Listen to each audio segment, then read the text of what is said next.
donc la genèse. Alors la genèse, il se fait que je donne des ateliers de création, pour les nommer pompeusement en détention depuis à peu près 20 ans. Et donc oui, c'est un territoire que je connais, en tout cas bien par cette voie-là. Et le film, en fait, est le résultat, enfin, est le produit non attendu, je ne sais pas trop comment il faut le dire, le résultat mystérieux, enfin bref, c'est effectivement l'entrée du travail sur ce film, c'était pas de faire un film, c'était un atelier d'écriture narrative mené avec des femmes à la prison de Mons sur la question du corps et des gestes du quotidien. Et c'est en travaillant pendant 2 ans avec les femmes, donc avec des moyens complètement nuls, c'est-à-dire du papier, des crayons éventuellement, s'il y avait d'autres, rien en fait, voilà, de magazines, hein, puisqu'on ne pouvait pas amener non plus de matériel. Donc voilà, on a travaillé sur des questions autour du geste et des rituels pendant à peu près 2 ans. Et 2 des personnages du film étaient dans cet atelier. Donc Loredana, je ne sais pas si vous avez vu le film il y a longtemps. Oui. Lundi ? Oui, lundi. Donc Loredana et Stella étaient dans l'atelier. Et donc c'est en travaillant avec elles que finalement, parce qu'on n'a pas eu d'autorisation pour qu'elles puissent faire du son et des images en dehors de ma présence. Donc moi j'avais proposé un dispositif à la prison qui demandait à ce qu'elles puissent se balader avec des GoPros dans leurs cellules. Enfin il y a tout un dispositif. Ce truc avait été a priori autorisé. Et puis après il n'a plus été. Donc c'est à ce moment-là que je et on, le groupe des femmes, 2 que vous avez vu dans le film, et d'autres, on s'est dit, la seule solution pour sortir cette parole de cet endroit et cette réflexion sur cette affaire de geste dans un lieu de privation de mouvement, c'était de faire un film, quoi. Et donc, comme c'était aussi un peu ma pratique depuis longtemps, c'est à partir de là que je me suis dit, il faut en repasser par toute cette logique merveilleuse du dépôt de dossier, de l'écriture, de trouver un producteur, enfin, etc., etc. Et donc, ça a commencé assez mal d'ailleurs, hein, puisque j'ai commencé par aller voir le Xara. Enfin non, j'étais au Xara pour un autre film qui traitait d'un écrivain public, enfin rien à voir, c'était pas un documentaire, c'était un... Comment on appelle ça ? Plutôt plus entre reportage et documentaire. Et puis comme j'étais dans les murs du Xara et que ce truc me arrivait, j'en ai parlé au Xara qui ont dit oui, et ça s'est pas bien passé du tout, enfin, c'est-à-dire qu'ils n'avaient pas, à ce moment-là en tout cas, la capacité de comprendre la direction de ce film. Et donc ils en faisaient strictement un film d'atelier, et c'est pas un film d'atelier. J'ai donc quitté le Xara sans trop de fracas. Et puis j'ai été voir plusieurs producteurs, mais c'est Anthony qui a répondu le premier en disant voilà, ça nous intéresse, on va produire cette chose. Voilà, est-ce que ça vous suffit comme genèse ? Oui, bon. Tu nous dis où on sent. Une question, qu'est-ce que c'est qu'un film d'atelier pour vous ? Pardon ? Qu'est-ce qu'un film d'atelier ? Un film d'atelier, c'est un film où on filme le processus de l'atelier, enfin, c'est-à-dire c'est la narration d'un atelier, quoi. C'est la narration d'un atelier, c'est-à-dire que... Sur l'atelier, en fait. Voilà, l'atelier fait partie de... c'est ma définition, je pense qu'il y en a plein d'autres, mais... voilà. Oui, une sorte de positionnement que j'ai pas très bien compris pendant le film, c'est est-ce que c'est des femmes qui sont encore en prison, qui parlent de la prison, est-ce qu'il y a un mélange, parce qu'à un moment il y a une coupe de cheveux qui change chez un des personnages féminins, je me suis demandé... Je suis désolée, j'entends pas tout. En gros, pour faire plus simple, en termes de temporalité oui. et d'espace, où est-ce qu'on est ? Est-ce que c'est des femmes qui sont en prison, qui sont déjà sorties de prison, qui... Enfin, voilà. C'est juste un truc que moi j'ai pas compris parce qu'il y avait justement, on retrouve finalement tellement peu d'éléments carcérales classiques. Et même à un moment je me suis demandé, si ça se trouve c'est un foyer de femmes battues, enfin comme on appelle ça, un palais de la femme ou un truc comme ça, où et elles vivent là. Enfin c'était assez... Est-ce qu'il y en a d'autres qui ont, par rapport à la temporalité et la spatialité du film, est-ce qu'il y en a d'autres qui ont été... perturbés, perdus. Est-ce que d'autres ont pu lire quelque chose de cette histoire dedans, dehors, avant, après ou... Parce qu'évidemment, c'est une volonté de complètement exploser la notion et du temps et de l'espace. C'est vraiment extrêmement volontaire, c'est-à-dire qu'au bout d'un moment, au bout de la narration, l'idée c'est que on se fiche finalement de savoir où elle se trouve, c'est-à-dire que l'enfermement, il n'est pas dans les murs, il est plutôt dans les corps, il est plutôt dans les mots, enfin. Et surtout quand on est en détention, la question du temps et de l'espace disparaît très très vite, c'est-à-dire qu'après un certain temps d'enfermement, et au plus il est long évidemment, la notion du temps, elle devient complètement floue, y compris celle de l'espace. Et donc mon intention avec les monteuses qui malheureusement ne sont pas là, c'était d'éclater les repères, quoi, et que le spectateur se retrouve lui aussi dans une atemporalité et une aterritorialité. Bon, ça c'est pour mettre des jolis mots. Évidemment, quand le film se fabrique, c'est beaucoup plus mystérieux que ça. On a des intentions, et puis voilà, on répond aux accidents, aux impasses. Donc, il se réécrit en permanence, quoi, le film. Donc, mais en tout cas, c'était une volonté de ne pas... Alors, normalement, si on écoute le film, et au plus on le voit, au plus on se dit, en fait, c'est un film qu'il faut regarder plusieurs fois. Bon, ce qui n'est pas c'est pas l'idéal évidemment, mais bon, c'est qu'en fait, dans la bande-son et dans les échanges de lettres, toutes les informations y sont, sauf qu'elles sont là de manière très très petite. Donc on a le mot prison, on a le mot bracelet électronique, on a je suis sortie, on a j'ai commencé une formation de français. Donc voilà, si on a envie de se faire cette histoire-là, cette histoire linéaire de qui est dedans, qui est dehors, on a les infos, mais c'est monté de telle manière à ce que ça s'éclate et que plus personne sache où il est en fait. Alors ça peut être, je pense, gênant pour toute une série de gens, et puis pour d'autres, au contraire, qui acceptent la convention très vite, qui se disent, bon voilà, on comprend qu'elles se sont, en tout cas, rencontrées dans un lieu d'enfermement. Pour le reste, le temps du film, c'est pas tellement ça l'objectif, puisque l'objectif, c'est un non-temps, c'est leur corps, et c'est le rapport au rituel qui est une autre manière d'appréhender le temps et l'espace. Mais justement, c'est ça, c'est pour ça que moi, j'ai pas été fondamentalement dérangé, c'est juste qu'il y a des moments où on nous demande si les témoignages ou ce qu'elle raconte, on ne le reçoit pas de la même manière si on se dit c'est un témoignage sur lequel on a déjà du recul. On se dit, et on ne reçoit pas le témoignage de la même manière si on se dit c'est un témoignage sur lequel la personne qui parle a déjà du recul, ou bien si elle est en train de le vivre en fait. Et c'est un peu ça, en principe, il y a deux dispositifs très clairs, c'est-à-dire que Léo Caddy et Loredana sont interviewés chez elles, c'est-à-dire post-détention. Donc ça se voit parce qu'il y a un miroir, il y a une fenêtre, il y a un balcon, c'est-à-dire c'est un appart. Dans les deux cas, l'autre elle est dans sa salle de bain avec un tableau. Enfin, voilà, il faut. C'est vrai que c'est pas donné, quoi, mais en tout cas les éléments sont dans le film. Donc les deux personnages qui sont sortis de détention, leur parole est recueillie dans les deux espaces, c'est-à-dire à l'intérieur, dans un temps passé, sur fond noir toujours systématiquement. Le fond noir c'est à l'intérieur, et à l'extérieur, les deux personnages libérés sont filmés chez elles. Donc en principe, on comprend que deux des personnages sont libérés. Mais bon, je ne dis pas que ça fonctionne. En tout cas, c'était les intentions, quoi. Mais Virginie peut parler peut-être parce que l'installation à l'intérieur de la prison, dont la volonté était de gommer tous les signes du carcéral, pour réinventer une autre manière de filmer à l'intérieur, parce que voilà, filmer en détention, des barreaux, des menottes, des fenêtres, enfin, je veux dire... L'imagerie carcérale est éculée de chez éculée, donc il y avait aussi un truc un peu excitant quand on chipote avec le langage et le cinéma en particulier, c'était quelle image, comment on va créer un truc qui ne ressemble pas à cette image carcérale avec ces hommes, ces femmes, avec enfin bon, tout ce que vous connaissez de la caricature et de l'image carcérale médiatique répandue de manière massive. Donc on s'est dit, bon, on va réfléchir la lumière, on va réfléchir un fond, un décor qui soit systématiquement le même quand on est à l'intérieur. Bref, je ne sais pas ce que tu peux... Parce que l'image, à cet endroit-là, était importante. Si, quoi. Mais c'était quand on parle de lumière et tout ça, c'est tout ce qui était dans notre installation lié à l'atelier de percussion. Parce que ça, c'est venu comme ça, où moi, j'ai vraiment créé... une lumière pour cet atelier de percussion. Et puis après, il y a d'autres choses qui sont venues. C'était les interviews et tout. Mais ça, c'était toujours interne à la prison. Et puis après, il y a tout ce qui concerne les extérieurs, dans leur lieu à elles, quand elles sont en dehors.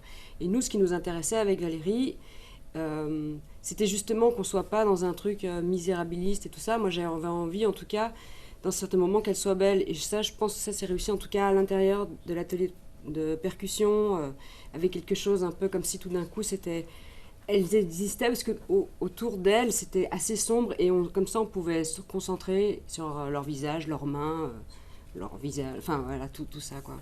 Et je trouve que c'était important qu'on les rende belles, en tout cas à ce moment-là. Et en tout cas libre ouais. de cette... de le milieu dans lequel elles étaient, quoi. Enfin, Et qu'on était plus avec elles, et je pense que c'était plus un truc qu'on était avec elles, alors que si tout d'un coup on met quelqu'un dans un décor, c'est pas la même chose. Si effectivement on est sur un fond avec des grilles et des machins, et que tout est moche, et c'est-à-dire, parce que voilà, les peintures, on imagine bien que c'est une espèce de saumon, enfin voilà. C'est pas vraiment. C'est pas très naturaliste, donc voilà, tout d'un coup c'était rendre quelque chose un peu plus. Presque fiction quelque part, en tout cas pour cette partie-là, je trouve. Enfin voilà, je sais pas si ça répond. Mais... Et donc Loredana, elle rentre des fois en prison pour faire les ateliers avec les autres. Oui, en fait, Loredana, nous quand on a commencé, elle était là. Et puis après, comme c'est un film qui a pris du temps, elle est sortie. Okay. Et donc toutes les parties où elle est ailleurs et plus dans cette prison, à ce moment-là, on l'a retrouvée et on l'a filmée dans le cadre où elle était plus en prison. C'est aussi interne à la prison. À la prison. Nous, on a commencé par ça en fait. Nous, on avait en principe 10 jours de tournage à l'intérieur de la prison, sauf qu'on avait le droit de filmer dans une seule pièce, qui fait la moitié de celle-ci, où se passait ce qu'on appelle la salle d'activité à la prison de Mons. Et donc, on avait comme opportunité cette salle-là, pendant 2h30 le temps de l'atelier de percussion, et puis on nous avait donné un rabais de 1 heure. Donc, ça voulait dire 40 minutes pour rencontrer chacune des héroïnes et pouvoir discuter d'autres choses. Donc, c'est les interviews, vous voyez, avec le fond noir ou le fond vert. Voilà, donc et in fine, en fait, on a eu 6 jours effectifs de tournage, enfin même pas 6 jours, 6 fois 3h30 quoi. Donc tout ça, le film, c'est un temps de tournage de 12 jours, donc par contre étalé sur 6 ans. Et donc ça aussi, ça produit des choses dans le film qui sont, voilà. Et pourquoi avoir rendu le film, parce que moi c'est le défaut que j'ai trouvé du film, c'est que le montage était si systématique. Le montage systématique. Ouais. C'est vraiment... on sait qu'il va y avoir chaque fois qui va faire sa poésie. C'est systématique, ça revient, c'est toujours dans un même système. Et pourquoi avoir pour un film qui au final est si aléatoire, avec des moments de prison, une atemporalité, c'est pas chronologique. Parce que... Mais pourquoi l'avoir rendu? Vous pouvez parler un tout petit peu plus fort? Voilà, avoir rendu systématique aussi. La plus voix. J'ai la voix un peu défoncée. Pardon. Pourquoi avoir rendu le film si systématique alors que c'était quelque chose que tu voulais complètement éclater? Ah bah non, c'est bien, je suis aussi traducteur. Mais c'est peut-être une intention inversée, contradictoire, mais en tout cas, elles sont très très claires. C'est-à-dire qu'il y avait aussi cette idée d'être... Enfin, de donner au spectateur ce sentiment de répétition et aussi de pauvreté, enfin, c'est-à-dire de... Voilà, le plan fixe sur la mer, alors oui, le temps change, etc., mais on est toujours sur la même vision. Il y avait cette idée, d'abord, parce que, mais ça, peut-être que... Ça, ce sont les intentions, c'est peut-être pas accessible ou perceptible par le spectateur. Ça, voilà, après, c'est un mystère qu'on ne s'explique pas, mais en tout cas, l'idée, c'était de... Il y a aussi une correspondance dans le film entre l'enfermement de la femme supposée libre à l'extérieur, la réalisatrice, moi, en l'occurrence, dans ce film-ci.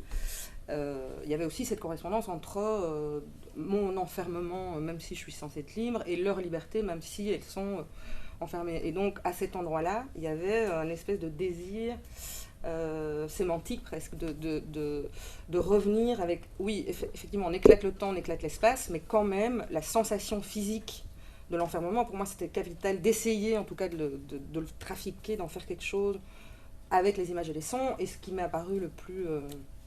évident, c'est justement d'avoir peu d'images, enfin d'être dans quelque chose de trop systématique, hein, et d'avoir cette espèce de truc qui revient en permanence, et on se dit mais ça va s'arrêter quand, et on ne sait pas, et en même temps on ne comprend pas tout. Enfin voilà, il y avait cette ambition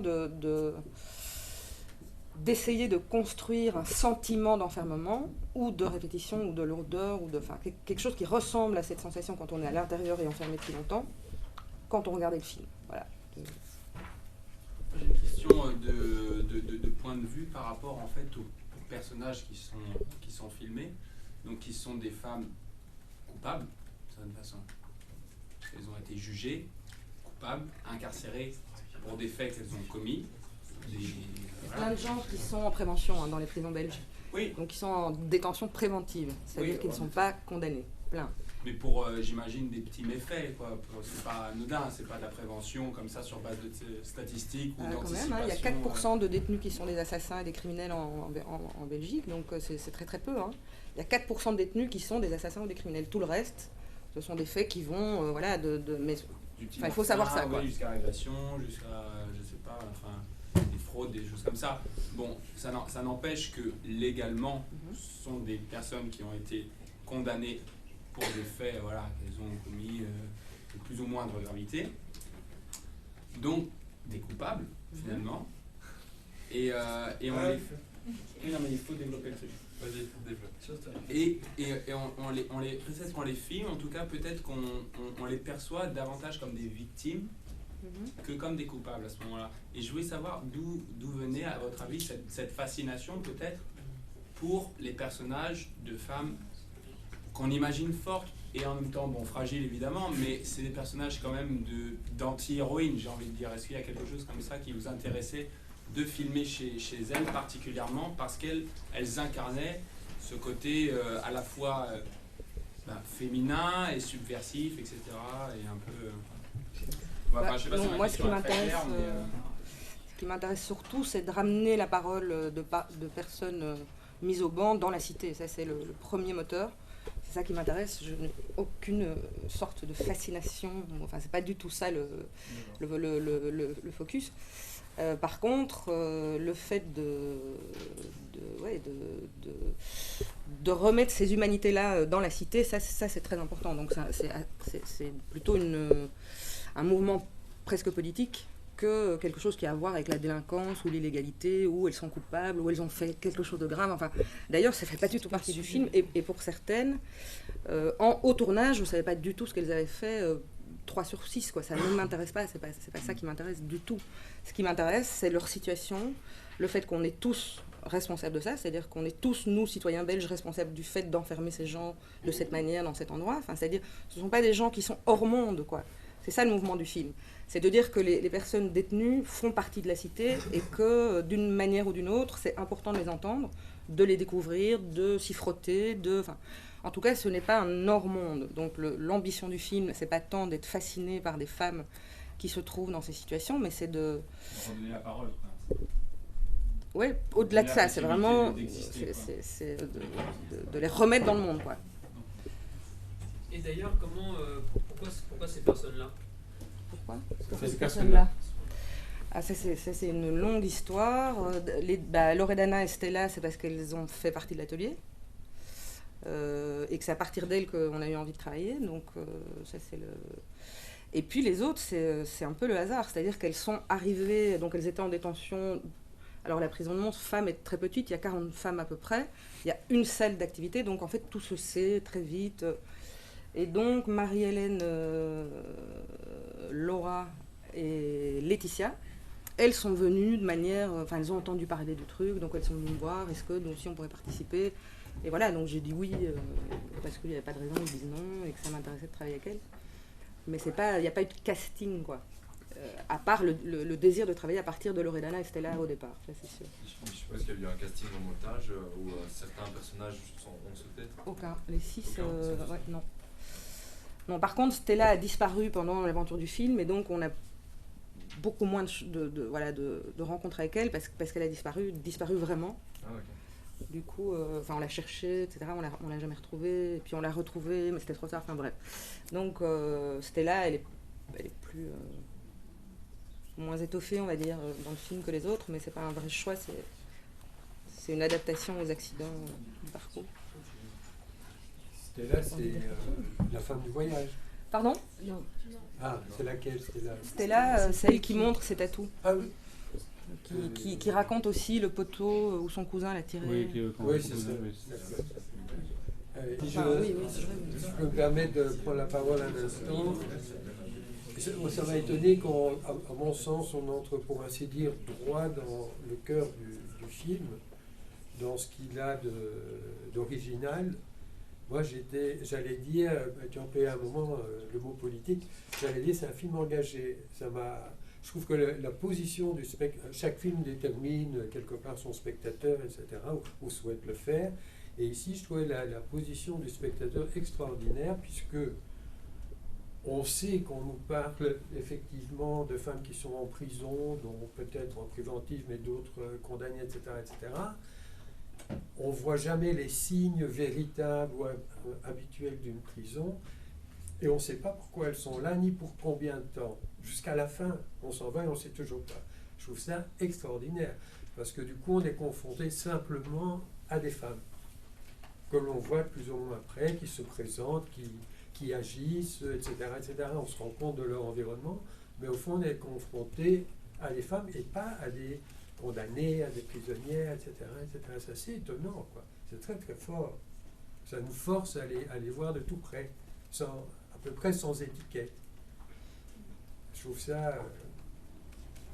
Mais si Oui, justement ouais, cette absolument. étiquette-là n'existait pas, est-ce que le film aurait le même intérêt?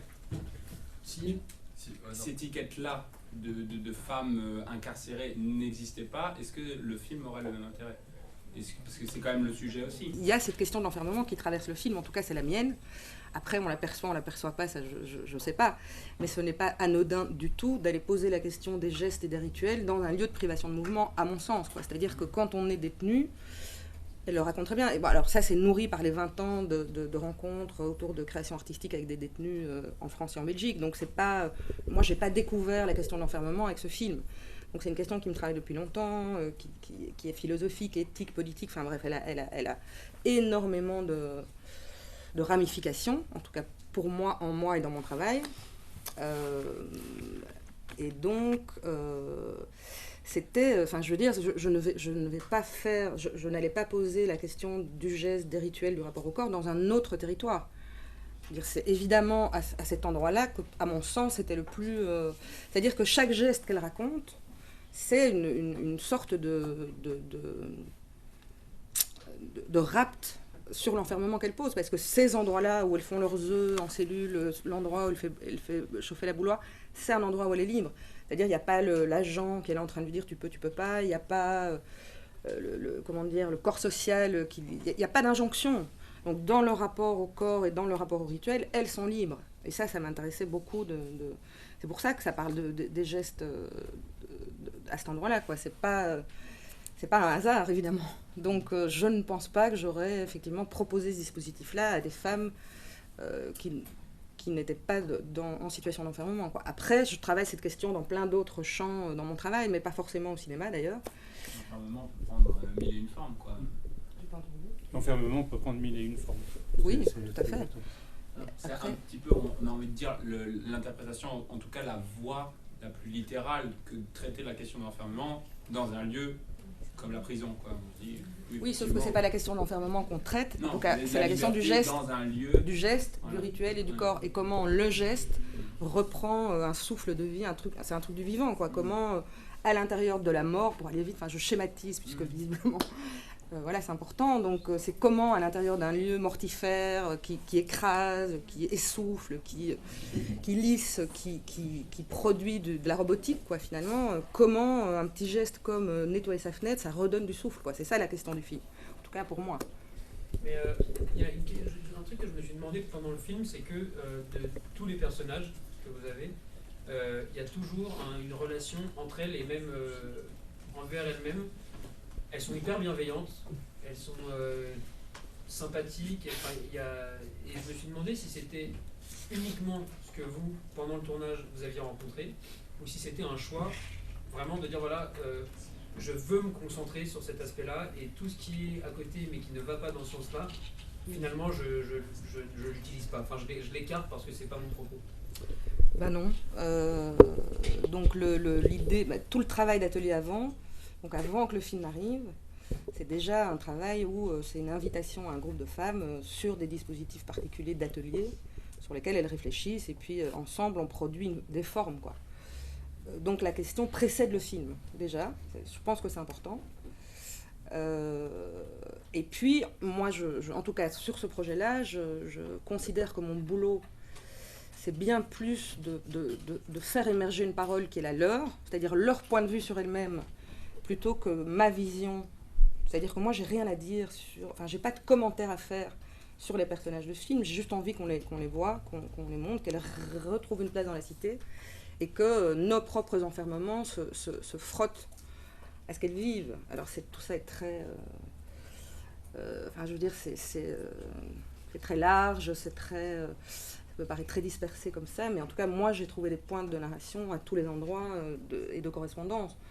Donc, ce que je veux dire, c'est que quand on a commencé à filmer, en ayant déjà l'expérience de l'atelier où, par exemple, elles écrivaient des textes, où elles faisaient du mouvement, elles faisaient des formes avec toute une série de choses, enfin, des dispositifs très simples puisqu'on n'a pas de matériel aussi.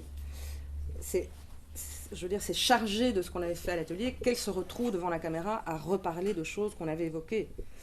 Alors pas forcément les mêmes, mais donc elles reparlent des gestes de la même manière qu'on en parlait en atelier, c'est-à-dire hors prison.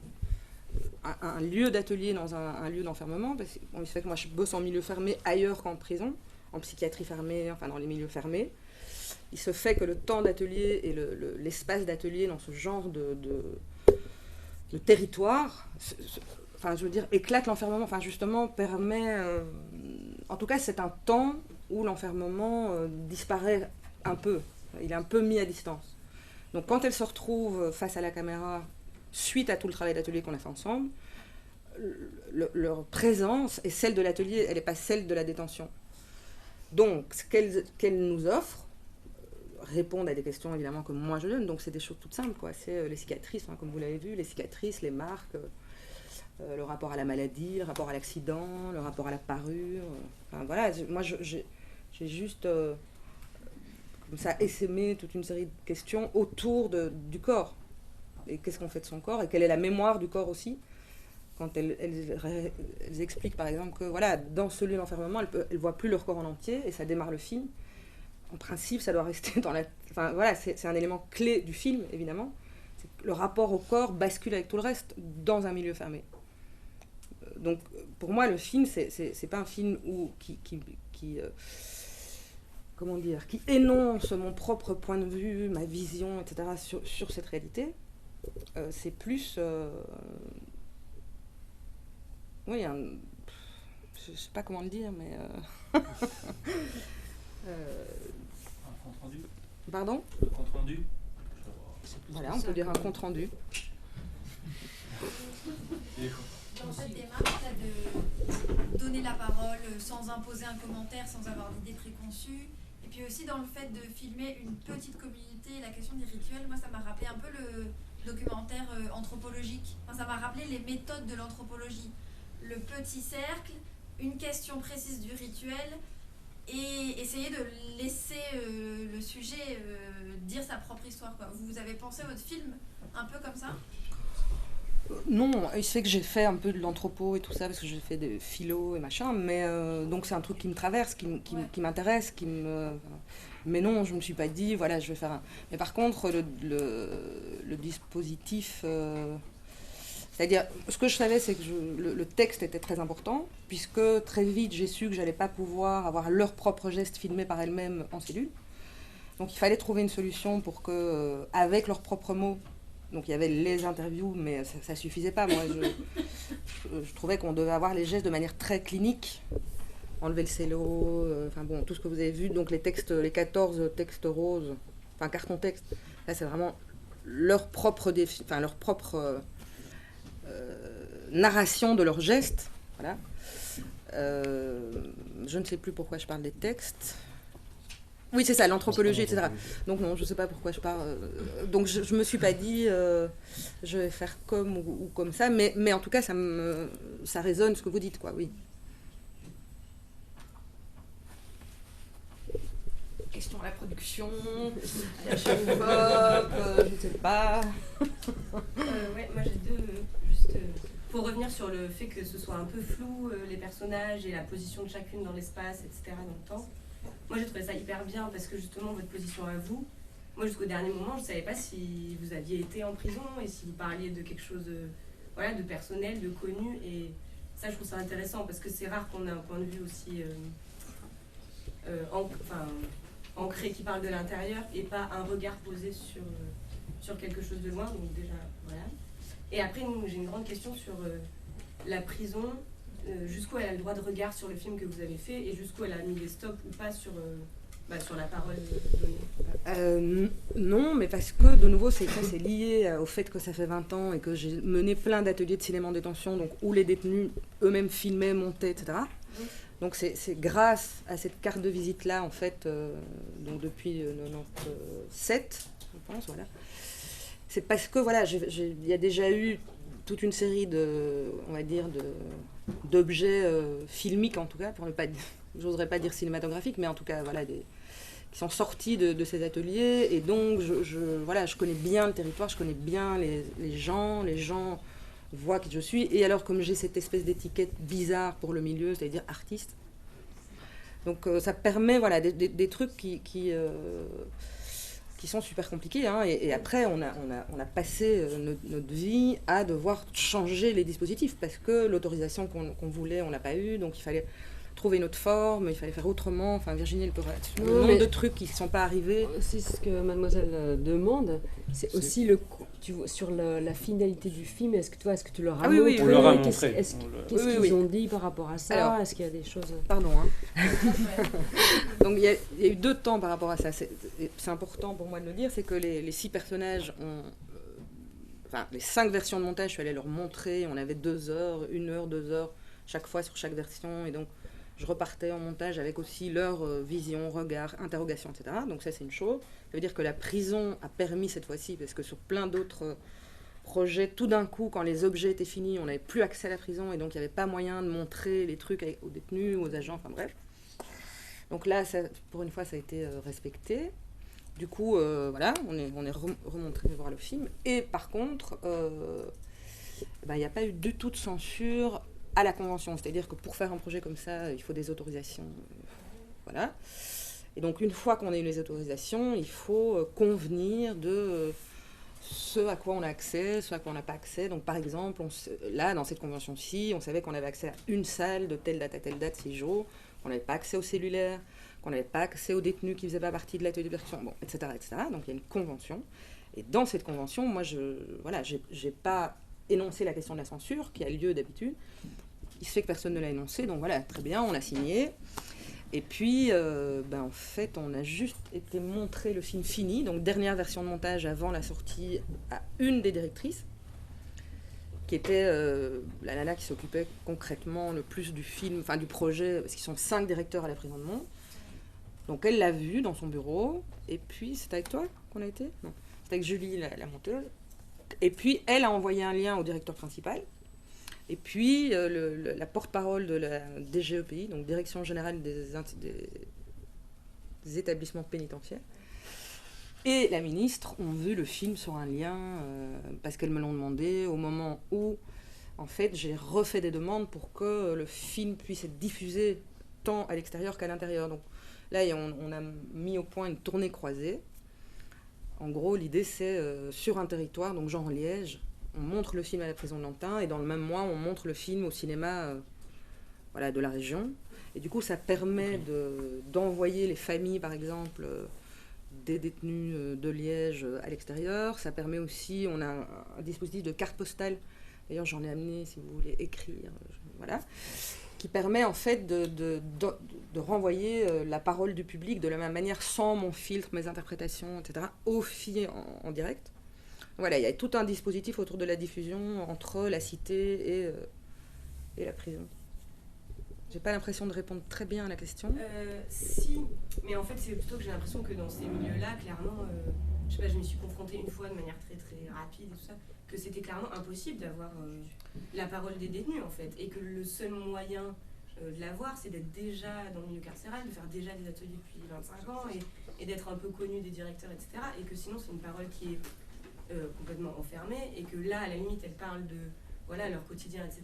Mais dès qu'il va... Enfin, je veux dire, si le sujet avait été plus lancé sur les conditions d'enfermement et ce qui se passe réellement en prison, je pense que le film ne serait pas sorti. Et c'est cette question-là aussi qui m'intéresse, parce que, comme vous dites, ils sont hors cité, on ne sait pas ce qui se passe dedans, c'est impossible d'avoir une vraie parole, à part des espèces de reportages un peu choc... ce qui se passe en prison, c'est l'horreur, avec des gens floutés, et clairement, c'est pas intéressant.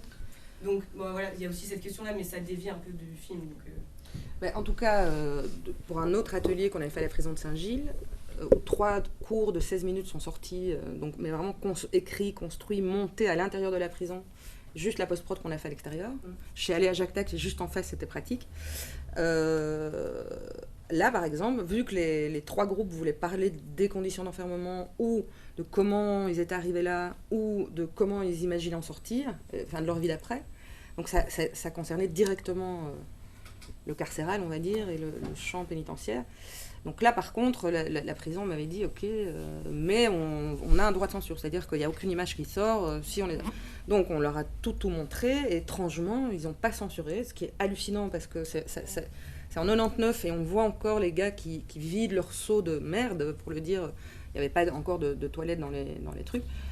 Et ils n'ont pas censuré. Enfin, voilà, c'était assez étonnant. En plus, les films après sont passés en festival, ils ont gagné. Donc, les films ont été vus sur Arte par les gars dans leur cellule. Enfin, bon, ça a été un truc de fou. Avec les seaux de merde. Donc, c'est étrange, quoi. Parfois, ils refusent, par exemple, qu'on rende du papier collant. Mais vraiment, je veux dire, ça m'est arrivé, je ne sais pas combien de fois.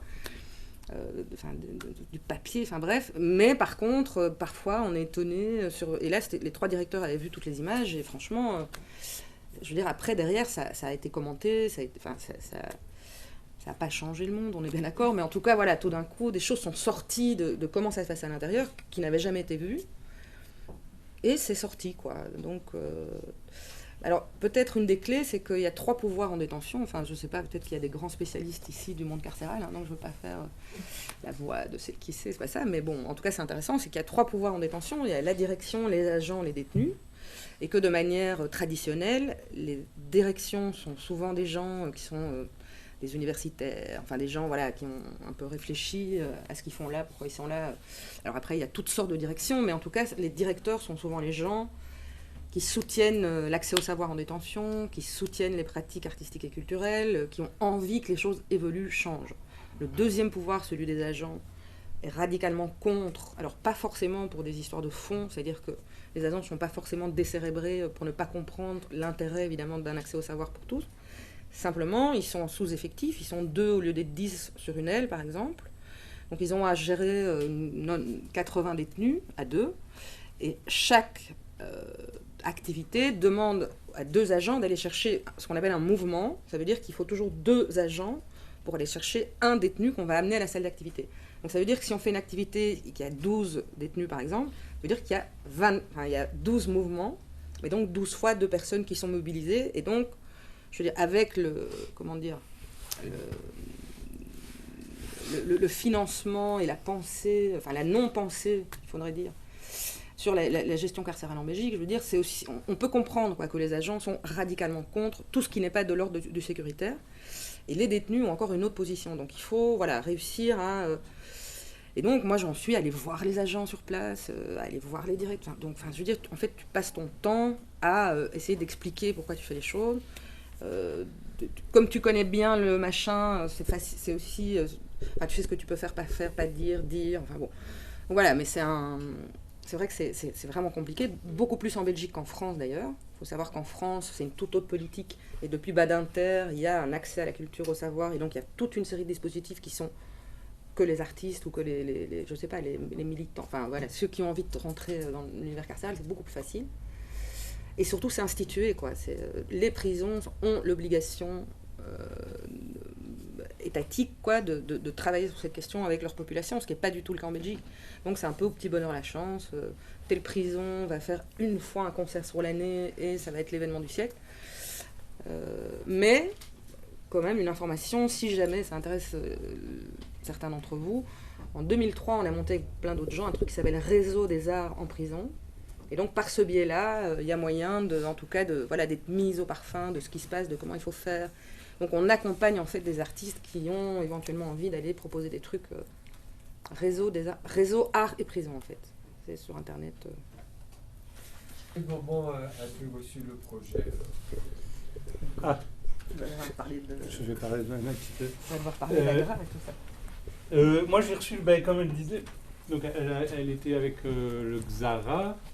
Donc c'est au moment où elle a eu où ils ont déposé un dossier d'aide au développement avec le Xara, hein, c'est ça. Et à l'écriture. Aide à l'écriture, développement, oui. Pardon. Ouais, C'est en docu. Oui, c'est en docu, c'est les deux. Et moi, j'ai eu un mail, en fait, pour l'anecdote, c'est un peu la plaisanterie qu'on fait à chaque fois. J'ai eu un mail à un moment où j'étais en Inde, j'étais à Agra, j'étais au Taj Mahal. Et en fait, j'ai eu un mail avec un dossier, donc j'ai imprimé le dossier et j'ai lu le dossier sur les pieds du Taj Mahal. Donc, je sortais de 10 jours de retraite de méditation, donc j'étais très aware. Et donc voilà, donc j'ai lu le projet et voilà, et c'est vrai que la démarche était de Valérie était vraiment très super intéressant, très original, très atypique, et c'est des choses qui m'intéressent dans l'absolu. Et c'est comme ça que quand je suis revenu, on s'est contacté et elle m'a parlé de son projet et de commencer du divorce entre guillemets qu'il y avait avec le Xara, et de cette volonté, en tout cas, de tenter de produire le film avec elle. Et donc voilà, après on a fait un planning de production entre guillemets classique, qui devait être très simple à la base et puis qui devait faire sur 2 ans si tout allait bien, et qui finalement s'est fait sur 6 ans, quoi. Attends, excuse-moi, je t'interromps. Oui. Parce que j'ai entendu tout à l'heure au passage, d'une part sur 6 ans, et d'autre part 6 fois 3 heures. Ça veut dire quoi, 3 heures par an? Non. C'était Fred Mert, c'est pour ça que je réponds. Je sais pas, il sait que c'est ici? Oui. Ok. Donc voilà. Mais il y a eu un peu premier tournage. Il y avait déjà eu des rushs, donc ça c'est ce qu'elle m'avait montré quand on a parlé du projet. Elle avait tourné un premier atelier percussion, mais dont on ne voit pas les images. Il n'y a pas d'image du tout. Ça. Et puis l'idée était donc de tourner un nouveau atelier qui était le même contexte. Donc ça c'est ce qu'on voit. Et ça a représenté donc 6 jours de tournage, 3h30. Et à chaque fois 3h30. Et après, il y a eu les tournages extérieurs qui se sont faits en fonction de la sortie des protagonistes, qui des fois ont mis plus de temps que prévu, et des choses comme ça. Mais c'est vrai que sur 6 ans, au final, on a eu très peu de jours de tournage, quoi. Oui, 13, 14. 12 en tout, moi j'ai en tête, mais c'est peut-être 13 ou 14. On a eu il y a très peu de jours de tournage au total, quoi. Parce qu'effectivement aussi, quand elles sont libérées, elles ont des vies aussi qui sont très mobiles, sont pas forcément réinscrites dans un lieu précis, et elles n'ont pas forcément envie non plus, bref, donc c'était aussi compliqué. En plus, elles sont pas à Bruxelles, voilà. D'accord. Et du coup, tu as tout obtenu? Alors, en financement, on a eu après le développement, on a eu l'aide à la production de la Fédération Wallonie-Bruxelles. On a eu le CBA, qu'on a eu aussi en un atelier. Hein. Donc CBA, le Centre bruxellois de l'audiovisuel, qui est donc un atelier de production qui est spécialisé, qui ne fait que du documentaire. En gros, c'est le financement, et un petit peu Taxateur, qui après, pour des raisons qui sont internes à notre production, nous, qu'on a perdu malheureusement, mais à la base, il devait y avoir du Taxateur. D'accord. Donc pas la RTBF, par exemple. Non, pas la RTBF. Non, pas la RTBF. Non, pas la RTBF, mais la RTBF très maligne, je peux me permettre, achète le film aujourd'hui à 3 000 € plutôt que de le coproduire. C'est ça. Donc c'est-à-dire qu'on leur propose au moment où on est en pré-production, voilà. Par contre, donc là, ça aurait été un vrai achat et ça aurait aidé le film à la production, évidemment. Sauf que ça se passe pas comme ça se passe plus comme ça, ou alors bon. Non, ils voulaient voir d'abord. Ils voulaient voir d'abord. Oui, c'est ça, mais bon, bref. Donc là, ils l'ont acheté 3 000 € pour simplement le diffuser, quoi. Oui, après, si on veut rentrer dans les détails, c'est arrivé à un changement à la RTBF, à la tête des acquisitions, où effectivement Wilbur voilà, avait dit oui, ça m'intéresse, j'aimerais bien le voir après, etc. Mais entre-temps, comme le film a pris beaucoup plus de temps que prévu, Wilbur a pris sa retraite, enfin sa semi-retraite, puisque maintenant il est à la commission. Et c'est Isabelle qui a récupéré, qui elle ne s'est pas engagée sur le film, quoi. Et quoi, 3 000 €, c'est un prix de... C'est un prix documentaire sur la RTBF, en achat. Hein. En coproduction, ils mettent plus d'argent. En achat, c'est généralement que 3 000 balles. C'est entre 3 et 4, oui, 3, j'allais dire 3 et 5 en fonction de la longueur, la durée. Et cet argent va au réalisateur, au producteur? Si c'est le cas d'un achat, ça va au producteur qui le rétribue au coproducteur et à l'auteur. Donc en fonction des contrats, en fonction des RNPP de chacun, des recettes nettes par producteur de chacun. Donc c'est-à-dire qu'il y a la communauté française, la fédération va retoucher, le CBA va retoucher, Valérie va retoucher, et le producteur et le reste. 87 €. Comme ça. Ça sera, oui, faut et encore, voir. Parce qu'évidemment, on en déduit les frais de fabrication du PAD et les frais qu'on a eu, voilà, les frais post-production. Oui, ils prennent pas en compte les frais de fabrication du PAD dans les 3 000 €. Non, parce qu'on n'avait pas de préachat de télé, donc on n'avait pas prévu de PAD. Ah, ok. Quand on a une coproduction, à ce moment-là, on le met dans le budget de production, ce qui est normal, évidemment. Tout à fait. Et c'est une diffusion télé. Et alors, ils achètent, là, dans l'occurrence, RTBF, ils achètent pour 2 ans, et c'est pour 2 ou 3 diffusions. C'est c'est dit multidiff, quoi, mais c'est toujours... Et puis, mais ça, c'est surtout pour les courts-métrages. C'est quand un court-métrage, mais ça c'est parce que c'est le truc des boucles, quand un court-métrage est diffusé plusieurs fois en 24 heures, dans les mêmes 24 heures, ils ne considèrent que c'est qu'une projection.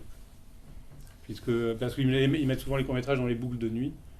Et donc dans les boucles de nuit, il va passer 6 fois ou 7 fois dans la nuit, mais ils considèrent que c'est qu'une projection. Pour la petite anecdote encore. Non, de leur point de vue, c'est comment habiller l'antenne pour pas cher, hein, clairement. Carrément. Mais bon. Mais en fait, c'est bien d'avoir été acheté. Est-ce que du coup, ça vous permet de démarcher à l'international? Mais alors, bon, là, le truc, c'est que en ce moment, on est en diffusion ici sur le territoire belge. Donc, il y a toute une série de projections, comme Valérie l'a expliqué.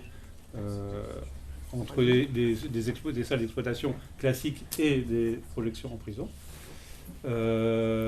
Parallèlement, nous, on a fait des envois festivals. Donc là, ça fait maintenant 6-7 mois qu'il est envoyé dans les festivals. Bon, malheureusement, personne n'en veut.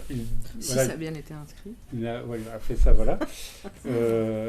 En tout cas, voilà, il n'a pas fait énormément de festivals. Donc c'est vrai qu'en termes, pour l'instant, à l'international, on a très peu d'impact puisque finalement il est très peu vu à l'international. Il a été présélectionné au Réel, il a été présélectionné à Nyon et présélectionné à Leipzig. Oui, vraiment le bas de karma, quoi. Donc, voilà. Il n'y a pas eu un autre film sur ça les autres années ou en même temps sur le milieu carcéral? Sur le milieu carcéral, ça, il y en a régulièrement après qui ont cette forme-là et ce point de vue-là. Mais c'était effectivement une excuse que nous avait donnée la RTBF à l'époque. C'est que oui, j'ai déjà produit un documentaire sur le carcéral, donc c'est vrai que même si c'est pas le même genre, mais c'est vrai que c'est ce que vous avez dit. Parce qu'il y avait je sais plus quel documentaire là, belge. Et c'est vrai que ça peut, pour les programmateurs évidemment, ça peut être des points de vue effectivement. Non, moi je pense que c'est un film qui est hors format. C'est-à-dire que tu peux pas le vendre en disant alors c'est un film sur la prison qui traite du carcéral machin. Tu peux pas trop le vendre, c'est un portrait de femme, mais en même temps c'est pas vraiment un portrait de femme. Enfin, je veux dire, il faut pouvoir communiquer sur les objets aujourd'hui, c'est le truc le plus important. C'est un objet sur lequel il est difficile de communiquer si tu l'as pas vu. Enfin, c'est compliqué, quoi. Alors en plus il y a du texte, en plus il y a des dessins, en plus, enfin, c'est bâtard, quoi. Même formellement c'est bâtard, c'est un drôle d'objet, quoi. Donc je pense que c'est vraiment pas un film facile pour les festivals qui sont aussi un peu dans ah ouais c'est la prison mais en fait c'est pas du tout la prison, enfin bref, je pense que alors autre chose c'est la question de la langue, c'est que le texte est fondamental. Si on ne chope pas les textes, on comprend rien au film, de mon point de vue en tout cas, c'est les textes qui font sens, puisque ce sont les textes qui amènent aussi la question du geste de manière carrée. Donc si on est dans une autre langue et qu'on doit lire le sous-titre en anglais et qu'on chope pas des trucs, voilà, donc moi je pense que l'international c'est aussi compliqué pour ça. Et puis voilà, peut-être que ça n'intéresse personne, j'en sais rien moi. Mais en tout cas, voilà, présélectionner 3 fois, ça commence à être un peu, un peu chiant, parce que quand on n'a pas une classe A en Belgique, ça veut dire qu'on n'a rien du tout. Ça veut dire que quand on n'est pas sélectionné dans un festival comme celui-là, donc Nyon Réel par exemple, si on avait été, ça veut dire que ça ouvre au Magritte, ça ouvre à plein de trucs. Des aides de diffusion, des aides supplémentaires. On aurait eu 20 000. Là, on a 4 000 euros pour diffuser le film. Les classes A, c'est quel festival exactement? Tu as une liste donc, qui est éditée par la Fédération Wallonie-Bruxelles, hein, qui est disponible sur leur site. Et donc tu as une liste de festivals, tu as des listes documentaires, des listes courts-métrages. Non, il n'y a aucun festival national. Justement, c'est des festivals internationaux. Et donc, par exemple, court-métrage, c'est Clermont-Ferrand, Cannes, Berlin. Il faut être sélectionné à un festival international pour pouvoir accéder au Magritte? Ouais. Non, pour les documentaires et pour les cours. Et les cours, oui. C'est bizarre. Mais c'est un peu, il y a une subtilité aussi. Pour les Magritte, la sélection se fait aussi sur les festivals belges. Donc il y a une série de listes festivals internationaux et une série de listes festivals belges. Et à partir du moment où on est sélectionné dans un de ces festivals, on est éligible Magritte. Il y a une présélection de programmateurs, soit spécialisés dans le court-métrage, soit spécialisés dans le documentaire, qui prénominent 12 documentaires et 12 courts-métrages. Et après, c'est les votants qui font les sélections. C'est FIF et Gand, les 2 festivals belges ou... Pardon? C'est FIF et Gand. En festival en belge, il y a le FIF, il y a le Gand. En documentaire, il y a Filmé à tout prix, Feu Filmé à tout prix, ouais. Millennium, où on a diffusé le film pour la première fois. Il y a le Festival des Libertés. En documentaire, il y en a quand même quelques-uns. Hein. Il y a... Qu'est-ce qu'il y a encore là, en tête, je ne vois plus. Le FIF fait un peu de documentaire, mais il n'a pas de compétition en documentaire. Donc, ils ont un peu une programmation un peu hybride au niveau du documentaire. Le Festival des Libertés. Oui, c'est ça, le Festival, ça j'ai dit. Donc, oui. Il y en a quand même quelques-uns, quoi. Rien à voir, mais la durée du film qu'on a vu là, c'était de combien exactement? Il fait 61, je crois. Hein. La minute la durée? Oui, la durée. 62. Donc ils ne vous ont pas emmené la RTBF au moment de l'achat pour le montage? Non, parce qu'ils l'ont pris en l'état, donc ils savaient qu'ils faisaient 61. Ouais. Et par ailleurs, j'avais fait un autre long qui durait 66, et ils m'ont pas... Enfin, on avait fait une version 52, parce que c'était quand même coproduit là par Christiane Philippe, à l'époque, ça s'appelait comment cette émission? Carré Noir. Voilà, Carré Noir. Et donc on avait fait 2 versions en se disant bon là et Christiane Philippe avait dit ok non on garde la 66, donc voilà parfois la RTBF est beaucoup plus souple par rapport à ça. France 3, enfin France Télévisions par exemple est beaucoup plus quand on a en 52 minutes il doit faire 52 minutes. Et là j'ai l'expérience sur un documentaire qu'on est en train de terminer et ils rigolent pas trop avec ça, quoi. Et les chaînes privées ça doit être encore pire.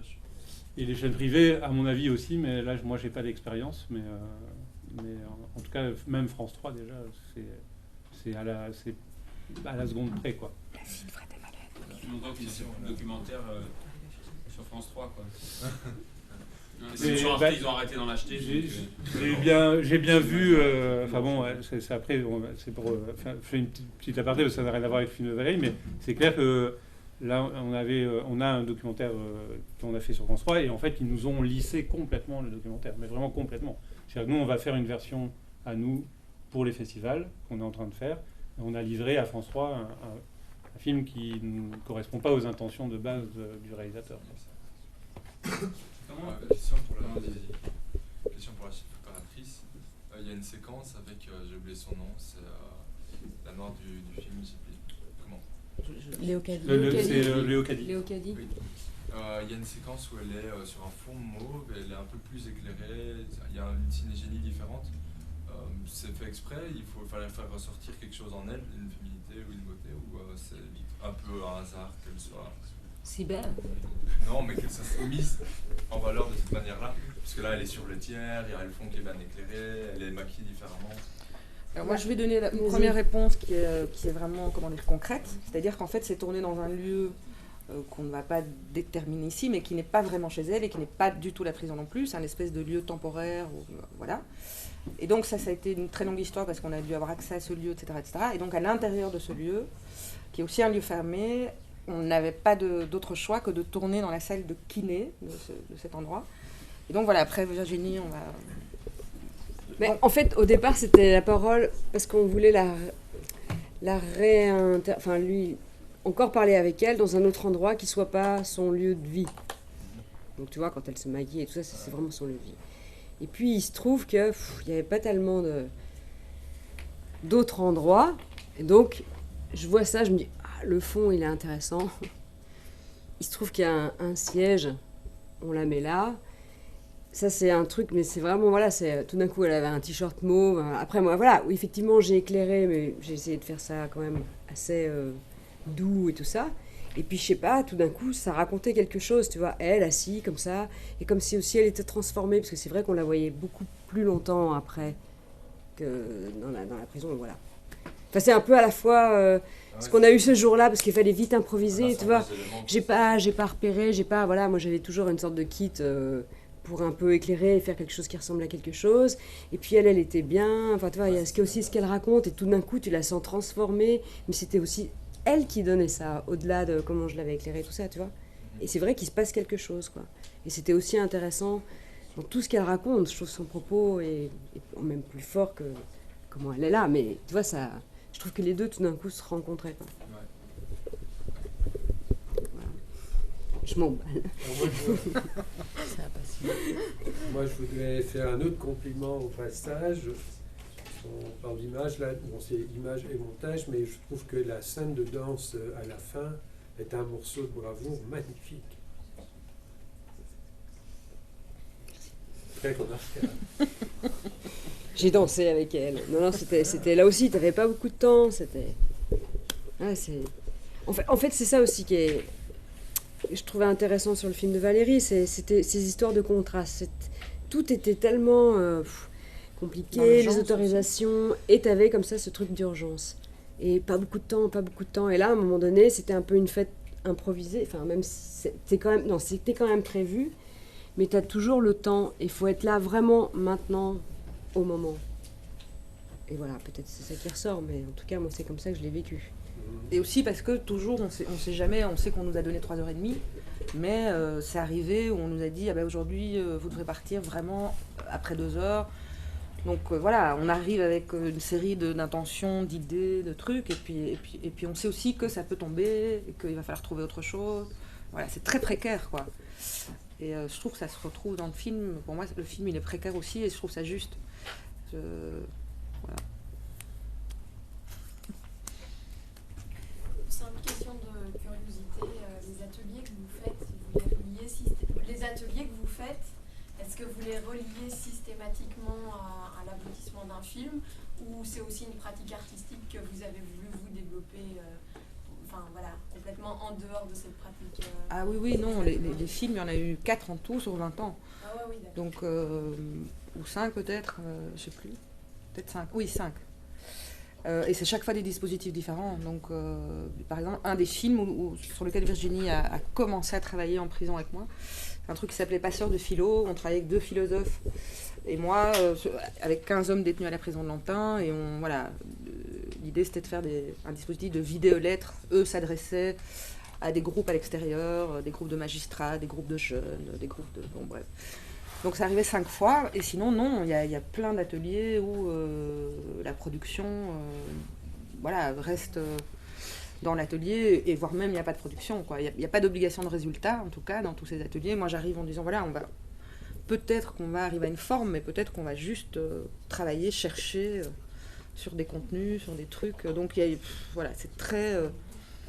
ça dépend vraiment du projet, quoi. Et c'est des projets très différents. Personnellement, donné envie de développer ces ateliers dans le milieu de la prison, parce que de ce que j'entends, vous avez l'air de faire ces ateliers spécifiquement dans le milieu carcéral de la fin.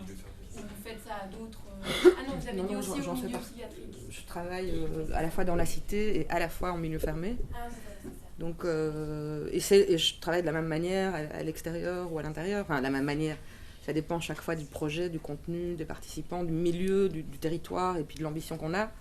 Et puis, si c'est un boulot que je définis toute seule et qui ne regarde que moi, où je suis complètement bénévole par exemple, ou c'est une asso ou je ne sais qui m'a appelé ou qui m'a demandé, ou c'est en collaboration avec d'autres gens, enfin, tout existe quoi. Donc c'est assez varié. Et parfois personne n'en entend parler d'ailleurs de ces ateliers, hein, ça reste complètement entre moi et la prison quoi.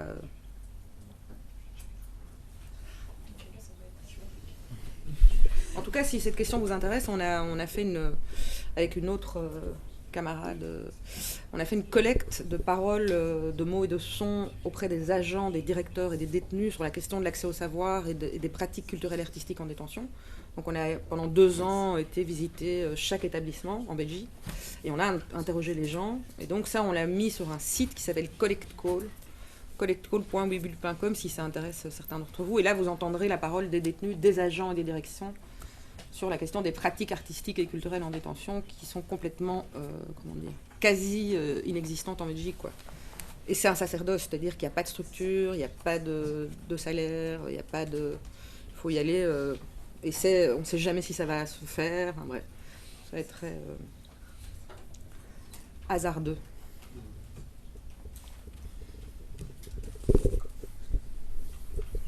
C'est une question un peu annexe, mais en France, il y a une étude sociologique qui est sortie récemment qui démontre que depuis 30 ans, en fait, il y a eu un grand tournant répressif. C'est-à-dire qu'il y a pas mal de gens qui se font incarcérer, donc qui sont jugés coupables pour des délits qui, 30 ans plus tôt, les auraient pas amenés à être incarcérés ou jugés coupables. Pour les mêmes délits, ils auraient été jugés innocents, en fait. Et du coup, c'est juste intéressant comme mouvement historique parce que ça remet un peu en cause le système de la justice. Et je me demandais si en Belgique, il y a eu aussi un tournant répressif. J'ai pas tout entendu. C'est qu'en France, il y a, tu me dis, en France, il y a, c'est d'après une étude. Oui. C'est d'après un sociologue, qui constate que on met en prison des gens maintenant qu'on n'aurait pas mis il y a 30 ans pour les mêmes faits. C'est ça. C'est ça.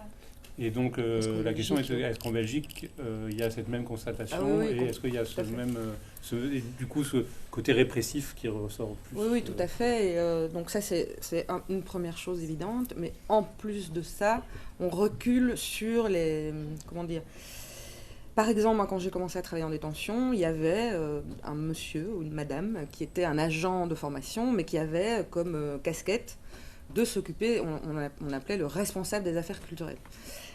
Alors, il était par prison, c'est déjà pas grand-chose, mais au moins, voilà, il y avait un type dont la fonction était d'amener de l'extérieur à l'intérieur et éventuellement de faire sortir des productions. Par exemple, il y avait des détenus à Saint-Gilles, par exemple, qui faisaient de la photo, ils faisaient un journal, il y avait une radio qui s'appelait Radio Erlil. Enfin, et tout ça a disparu, mais alors... et c'est très contradictoire parce qu'en 2005, il y a une loi qui arrive en Belgique qui s'appelle la loi du ton, 2005. C'est à partir de ce moment-là que le détenu est reconnu comme étant une personne civile, un citoyen. Donc c'est en 2005 que le détenu en Belgique a le droit de voter, peut gérer son compte en banque. Enfin, donc c'est il y a 10 ans, quoi. Enfin, je veux dire, c'est très très très tard. Et malgré cette loi qui, justement, oblige les établissements pénitentiaires à penser la question de la formation, de la culture, etc., pendant le temps de la détention, comme il y a un tout petit alinéa sous cette loi qui dit que ça sera quand même remis au bon vouloir de la direction, donc chaque direction applique cette loi de manière différente, et bizarrement, on a régressé sur les questions de la formation, les questions de l'accès au savoir, de la culture, etc. Donc non seulement, effectivement, on enferme les gens pour des trucs pour lesquels ils n'auraient pas été enfermés plus tôt, mais en plus, on recule sur toute une série de dispositifs qui étaient présents il y a 20 ans, qui ne le sont plus du tout aujourd'hui. Et tout ça, à la différence de la France, tout ça est très très très arbitraire et compliqué à comprendre en Belgique, puisque les choses s'appliquent de manière très différente selon l'établissement, la province, la direction, etc. Donc c'est très aléatoire, quoi. C'est un espèce de bordel joyeux. Qu'à la vue. Décentralisé.